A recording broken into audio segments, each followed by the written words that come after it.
Initiative తీసుకోవడంలో ఒక అడుగు ముందుకేసినట్టుగా కనబడుతున్నది.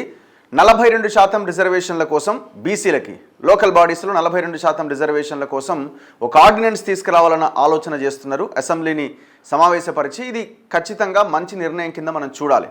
కాకపోతే ఒక కన్నుతోని అనుమానంగా మనం చూస్తూనే ఉండాలి, ఎప్పటికీ అనుమానంగా గమనిస్తూనే ఉండాలి.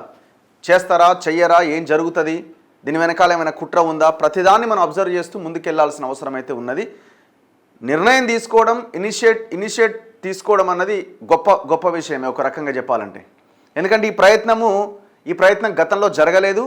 కనీసము అరే కొద్ది రోజులు ఆపయ్యా, తర్వాత చూద్దాము, ఎలక్షన్స్ ఒక 4 రోజులు ఆపితే ఇబ్బంది లేదని చెప్పినా కూడా బుల్డోజ్ చేసి మరి రిజర్వేషన్స్ని 33% నుంచి 20కి తగ్గించి కొన్ని గ్రామాల్లో అయితే అత్యంత దారుణంగా 18% అమలైంది కొన్ని గ్రామాల్లో.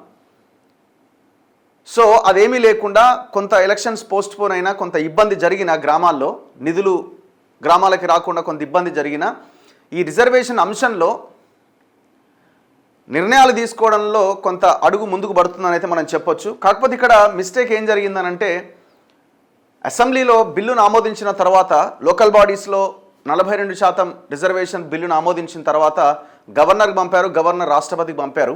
కానీ ఆ రాష్ట్రపతికి పంపిన తర్వాత ఫైట్ చేయడంలో కొంత ఫెయిల్ అయినట్టుగానే కనబడుతున్నది. కేంద్రం మీద ఒత్తిడి తీసుకురావడంలో, ఆల్ పార్టీని తీసుకెళ్తా అన్న ఆ విషయంలో కొంత ఫెయిల్ అయినట్టుగానే కనబడుతున్నది.